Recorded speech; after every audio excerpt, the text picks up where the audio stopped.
अरे नमस्कार सबको। आज मैं इस लॉन्ग वीकेंड को मई में जो फर्स्ट वीक होता है हमारे क्वींसलैंड में छुट्टी होती है 5 मई जो लेबर डे बोलते हैं। लेकिन मैं अभी हूँ न्यू साउथ वेल्स में इसकी छुट्टी नहीं होती है आज, और दूसरे दिन कभी मनाया जाता है। तो इसलिए उसका फ़ायदा उठाते हुए मैं न्यू साउथ वेल्स में हूँ इस लॉन्ग वीकेंड को, और यहाँ कर रहा हूँ अपने ट्रायल साइट्स फाइनल।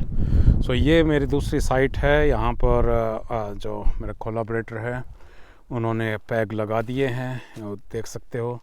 तो ये फील्ड पिछली बार था जो कनोला बोलते हैं, अपना जो सरसों जैसा ही होता है, तो ये है कनोला। तो इसमें लास्ट ईयर कनोला के आपको देख सकते हो सिट्टे से खड़े हैं। तो ये लास्ट ईयर था और इसमें हम अब की बार लगाएंगे गेहूँ। पहले मैं सोच रहा था यहाँ पर वो लगाएगा चिकपी चने, बट गेहूँ लगाएंगे और इसमें लगेंगी 2 ट्रायल। तो इसको थोड़ा सा वो देख लेते हैं। इसमें ये पूरा फार्मर ये थोड़ा सा बिटवीन मतलब मोरी और नाराबराय के बीच में है ये फार्म, बिलाटा के पास में। ये देखो कितना पूरा बड़ा फार्म है यहाँ पर। और अभी तो मैं सीधा गाड़ी अंदर लेकर आ गया हूँ खेत में, बट अदरवाइज़ भी बाहर खड़ी करके और फिर इसमें आना पड़ेगा।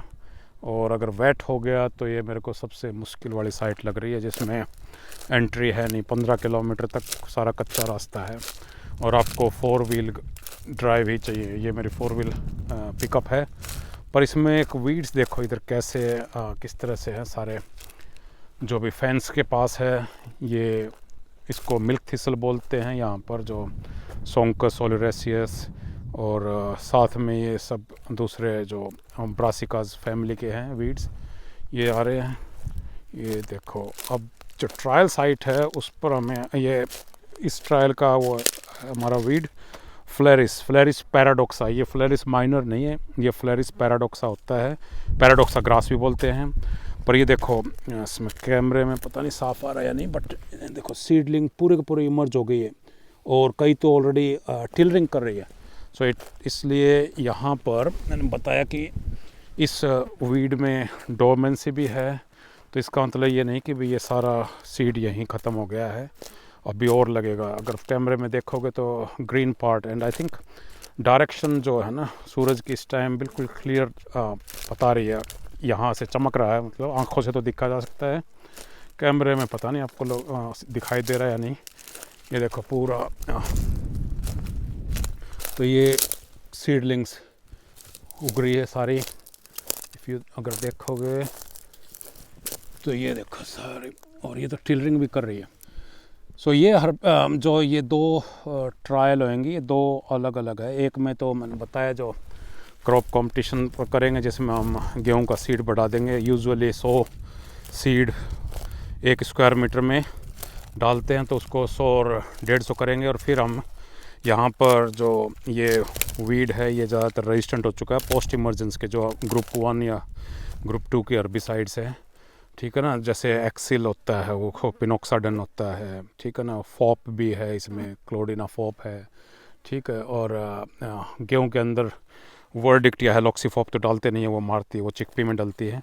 पर ये रेजिस्टेंट है, तो इसलिए हमारा इसमें मकसद रहेगा कि क्या हम यहाँ पर प्री इमर्जेंस हर्बिसाइड्स ला सकते हैं। तो उसमें सबसे इफ़ेक्टिव जो इस एरिया में अभी शुरू हुआ है यूज़ करना, वो है पायरोक्सासल्फोन यानी कि स्कूरा, और दूसरा है मटिनो कंप्लीट। उसमें 2-3 ग्रुप के हर्बिसाइड से मिक्सचर है, तो उसमें पायरोक्सासल्फोन भी है। तो वो मेन कंपोनेंट है जो इसको कंट्रोल कर रहा है। तो पिछले साल हमने किया था, तो we found very good, interesting result थे, अच्छे थे। तो उसको हम इसमें दोबारा करेंगे। तो वो एक ट्रायल है और उसमें मोर वो रिसर्च नहीं है, उसमें मेन है डेमोन्स्ट्रेशन, फार्मर्स को दिखाना इम्पोर्टेंस क्या है भाई प्री इमर्जेंस की। और इसमें जो मैंने बताया ना, देखो रेजिड्यू का कवर कितना अलग है। इधर देखो ये तो टायर मार्क्स है, जो प्लांटिंग नहीं होएगी, प्लांटिंग होएगी बिटवीन दिस टायर मार्क्स। पर अगर देखोगे तो यहाँ पर फॉर एग्जांपल ये देखो, यहाँ पर रेजिड्यू कवर ये है और यहाँ पर रेजिड्यू कवर नहीं है। तो ये जो हर्बिसाइड है ये बड़ा डिफरेंट अफेक्ट करने वाली है, क्योंकि ये जो रेजिड्यू कवर है ये एब्जॉर्ब कर लेता है, इसको एब्जॉर्ब कहते हैं। और उसमें ये पॉसिबल है कि भाई क्या पता जो सीड नीचे पड़ा हुआ है इसके रेजिड्यू के, उसको वो हर्बिसाइड ही ना मिले, ठीक है ना। तो ये आल्सो डिपेंड होता है कि भाई हर्बिसाइड की क्या केमिस्ट्री है।